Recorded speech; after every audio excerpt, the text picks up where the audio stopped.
اس مسواک کے کرنے پر دشمن اتنا مرعوب ہوا مسواک سے کہ میدان چھوڑ کر بھاگا۔ فرماتے تھے اللہ رب العزت نے قیامت تک کے لیے وہ رعب جس سے آپ کی مدد کی ہے، وہ رعب سنتوں میں رکھ دیا ہے،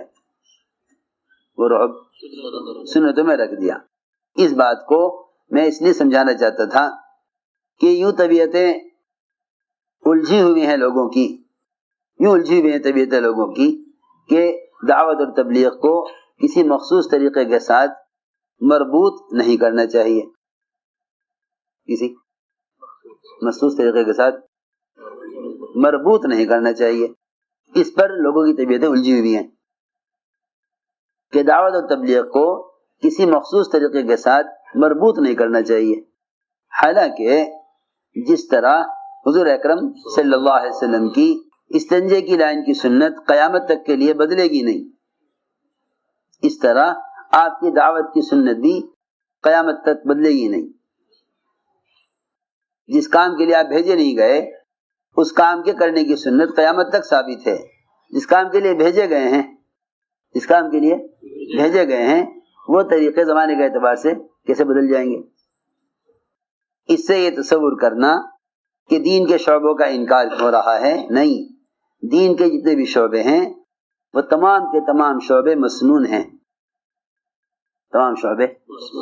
ہیں، اس سے دین کے شعبوں کی تردید نہیں بلکہ اس سنت کا احیاء دین کے تمام شعبوں کے احیاء کے لیے ہے، اس سنت کا احیاء دین کے تمام شعبوں کے احیاء کے لیے ہے۔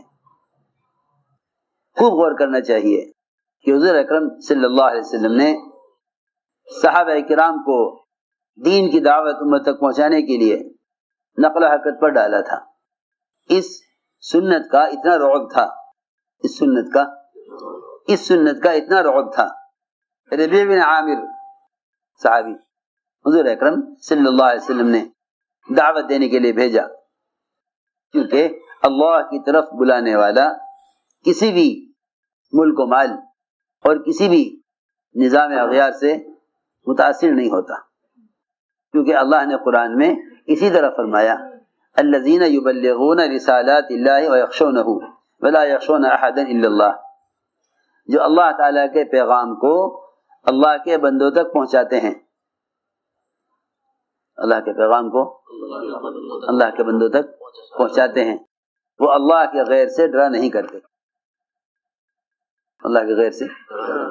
کرتے، سارا خوف اور ساری کمزوری صرف اس لیے ہے کہ دعوت کی وہ سنت جس کو حضور اکرم صلی اللہ علیہ وسلم نے خود کیا، صحابہ سے کروایا، ہم نے رواجی طریقوں کو اس دین کی بات کے پہنچانے کا متبادل سمجھ لیا،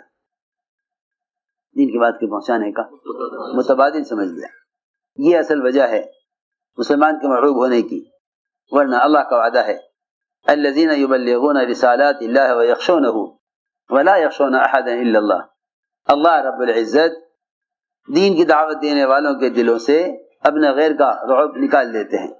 یہ ربیع بن عامر پہنچے، پہلی بات تو شہر سے باہر روک دیا گیا کہ آپ کو جو کہنا ہے ہم آپ کی بات پہنچائیں گے، بادشاہ تک آپ نہیں آ سکتے۔ کہا کہ نہیں، ہم براہ راست بات کریں گے، دعوت وہ ہے جو آدمی خود دعوت دے۔ ربیع بن عامر اس بات پر راضی نہ ہوئے کہ میرے بادشاہ کے درمیان کوئی ذریعہ ہو، جا کے بادشاہ سے کہا گیا، وہ تو اس پر تیار نہیں، کہا کہ آنے دو۔ وہاں آگے چلے، اس نے کہا کہ سواری بدلو، یہ سواری ہمارے شہر میں نہیں چلے گی۔ فرمایا کہ دیکھو میں تو اپنی اسی سواری پر بادشاہ تک جاؤں گا، میں سواری نہیں بدلوں گا، اس لیے کہ اگر ہم کسی کو دعوت دینے کے لیے، سنو بات دھیان سے، اگر ہم کسی کو دعوت دینے کے لیے ان کے طریقوں کو اس لیے اختیار کریں تاکہ وہ لوگ ہماری بات سے متاثر ہو جائیں، تو یہ باطل خیال ہے، یہ باطل خیال ہے۔ اگر ہم کسی کو دعوت دینے کے لیے ان کے طریقے اختیار کریں، میں جو کہہ رہا ہوں میری بات بہت توجہ سننا. میں اس لیے کہہ رہا کہ ایک صاحب نے مشورہ دیا کہ اگر اسلام کی دعوت کے لیے ایک چینل ہو جاوے، کیونکہ بہت سے لوگ وہ ہیں جو اس لائن سے متاثر ہوتے ہیں، تو جس لائن سے متاثر ہوتے ہیں اگر ان کو اس لائن سے دعوت دی جاوے تو وہ متاثر ہوں گے. یہ باطل خیال ہے، یہ باطل خیال ہے، یہ باطل خیال ہے. کیونکہ جب تم محمد صلی اللہ علیہ وسلم کی بات کو محمد صلی اللہ علیہ وسلم کے طریقے سے ہٹ کر پہنچاؤ گے تو اس کا اثر ختم ہو جائے گا. ہرگز مت سوچو اس بات کو کہ جس طبقے کے اندر بات کے لینے کا مزاج ان لائنوں سے ہے، رواجی لائنوں سے، ان کو دعوت اس لائن سے پہنچا دی جائے. میں کیا بتاؤں، جب عبد الرحمن عوف رضی اللہ تعالیٰ عنہ نے حضرت عمر سے کہا امیر المومنین ایک بات تو یہ ہے کہ آپ کرتا بدل لیں، اپنا کرتا بدل لیں، آپ کے کرتے پر پیوند بہت لگے ہوئے ہیں اور یہ کرتا بدل دیں. اس وقت یہاں ساری فوجیں آپ کا استقبال کریں گی. یہاں کا معیار مدینہ کے معیار سے بہت بلند ہے. یہاں آپ کا اس طرح داخل ہونا ملک میں کہ جوتے آپ نے بائیں ہاتھ میں لٹکائے ہوئے ہیں اور موزے اتار کر کندھے پر لٹکائے ہوئے ہیں، ننگے سر ہیں. سر پر کیوں ہے تمہارے سر بال سامنے کے حصے پہ نہیں تھے تو سورج چمک رہا تھا تمہارے کے سر میں. اس طرح سے اگر آپ داخل ہوں گے تو ذرا ہمیں شرم آئے گی.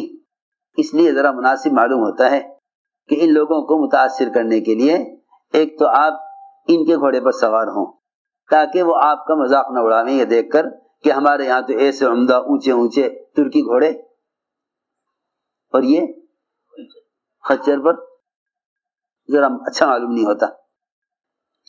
کہیں گے لو یہ تمہارے امیر ہیں. حضرت نے فرمایا اے عبد الرحمن اگر تیرے سوا اس بات کو کوئی اور کہتا،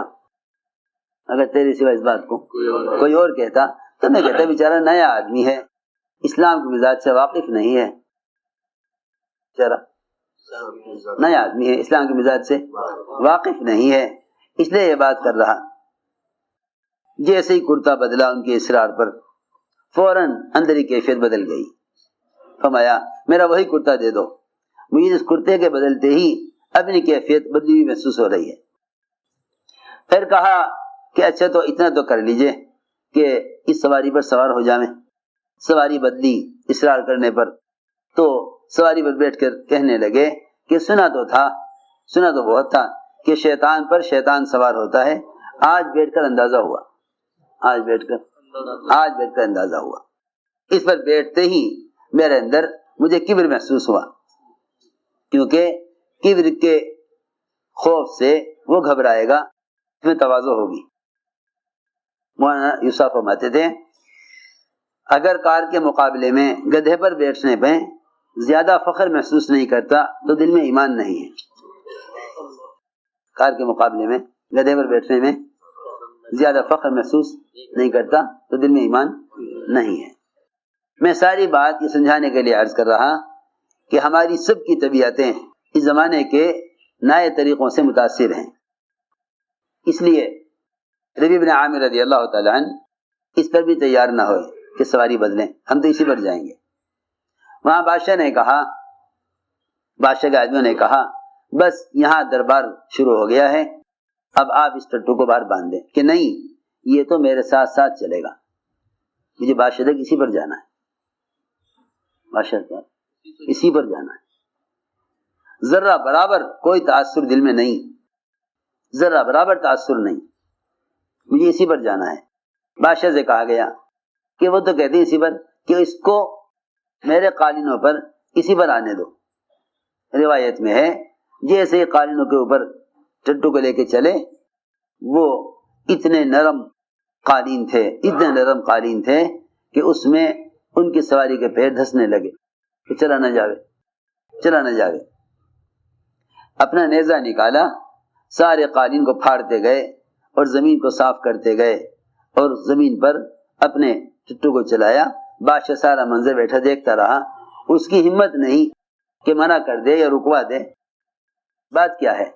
بات یہ ہے کہ جب دعوت کی نسبت پر امت تک دین کو پہنچانے میں محمد صلی اللہ علیہ وسلم کے طریقے کا پابند ہوگا اور رواج سے اپنے آپ کو بچاوے گا تو اللہ رب العزت غیروں کا رعب دل سے نکال دیں گے اور غیروں کے دلوں میں رعب ڈال دیں گے۔ بات اصل یہ ہے، بات اصل یہ ہے۔ چنانچہ اس کے تخت تک پہنچ گئے، وہاں سے اتر کر جب تخت پر بیٹھنے لگے تو اس نے کہا کہ نیچے رہو، نیچے نیچے رہ کر بات کرو، ہم اوپر سے بات کریں گے۔ یہ کوئی بات کا طریقہ ہے؟ یہ بھی کوئی بات کا طریقہ ہے؟ بھائی بات تو آمنے سامنے بیٹھ کر ہوتی ہے، اور میں بھی انسان آپ بھی انسان، آپ کو مجھ سے ملنے میں کیا پریشانی ہے؟ بادشاہ نے کہا اسے تخت پر آنے دو، اسے تخت پر آنے دو۔ اوپر چڑھ کے بیٹھے، ٹٹو کو چھوڑا تو بھاگنے لگا ادھر ادھر۔ وہاں سونے کے تاروں سے بنے ہوئے تکیے رکھے ہوئے تھے، گاؤ تکیے، بڑے بڑے بھاری بھاری تکیے سونے کے تاروں سے بنے ہوئے۔ ان تکیوں سے باندھنا چاہا تو وہ اتنے بڑے تکیے کو اس پر کیسے رسی بندھے؟ نیزہ نکالا، تکیے کے اندر سے پار کیا، اس میں سوراخ کیا اور اس میں سے رسی پرو کر ٹٹو کو تکیے سے باندھ دیا۔ یہ کر کے چڑھے تخت پر، بیٹھ کے بات کی۔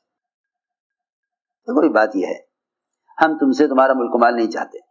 موسیٰ فرماتے تھے مسلمان کو غلبہ ہی اس شرط پر ملے گا، مسلمان کو غلبہ ہی اس شرط پر ملے گا کہ غیروں کے ملک و مال کا ارادہ نہ ہو، غیروں کے ملک و مال کا ارادہ نہ ہو، غلبہ ہی اس شرط پر ملے گا۔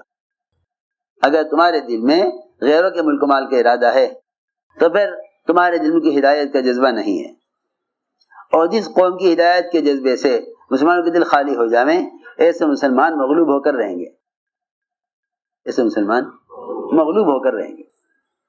بیٹھ کر بات کی کہ دیکھو اسلام قبول کر لو، جو کچھ تمہارے پاس ہے رکھو اپنے پاس، ہم تو تمہاری ہدایت اور نجات چاہتے ہیں۔ بادشاہ نے کہا اپنے وزراء سے، سرداروں سے کہ اس آدمی نے ہمارے نیچے کی زمین قبضہ لی ہے، زمین پر ہم بیٹھے ہوئے ہیں، یہ ہمارے قبضے میں نہیں، اس فقیر کے قبضے میں ہے۔ لوگوں نے کہا بادشاہ سلامت، اس پاگل کی باتوں میں آ گئے۔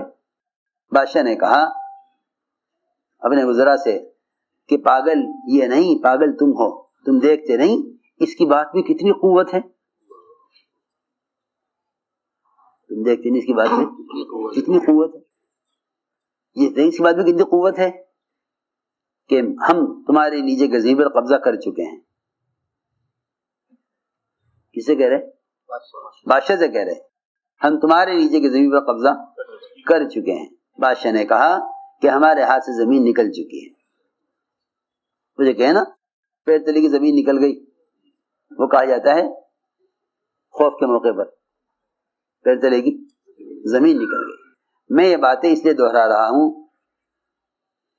کہ ہمارے کام میں اب رواجی چیزیں بڑی تیزی کے ساتھ داخل ہو رہی ہیں، ساتھ ہی ایک دوسرے کو پیغام پہنچانے، اور اتنا ہی نہیں بلکہ ان لوگوں کی رائے جو چاہتے ہیں کہ اسلام پھیلانے کے لیے مروجہ نظام استعمال کیا جائے، ان کی رائے سے کام کرنے والے کافی متاثر ہیں، ان کی رائے سے کام کرنے والے کافی متاثر ہیں۔ ہمارے کام کا امتیاز ہی نقل و حرکت ہے، ہمارے کام کا امتیاز ہی نقل و حرکت ہے۔ جس طرح کھانا کھانے کی سنت کا کوئی متبادل نہیں، استنجے میں جو سنت کا طریقہ ہے قیامت تک اس کا کوئی متبادل نہیں، اسی طرح دعوت اللہ میں بھی اس کا کوئی متبادل نہیں، اس کا کوئی متبادل نہیں۔ تمام نصرات غیبیہ اس طریقے جوہد کے ساتھ لازم اور مربوط ہیں، تمام نصرات غیبیہ اس طریقے جوہد کے ساتھ لازم اور مربوط ہیں جو طریقہ جوہد محمد صلی اللہ علیہ وسلم کا ہے، جو طریقہ جوہد محمد صلی اللہ علیہ وسلم کا ہے۔ تمام نصرات غیبیہ اس طریقہ جوہد کے ساتھ لازم اور مربوط ہیں جو طریقہ جوہد محمد صلی اللہ علیہ وسلم کا ہے.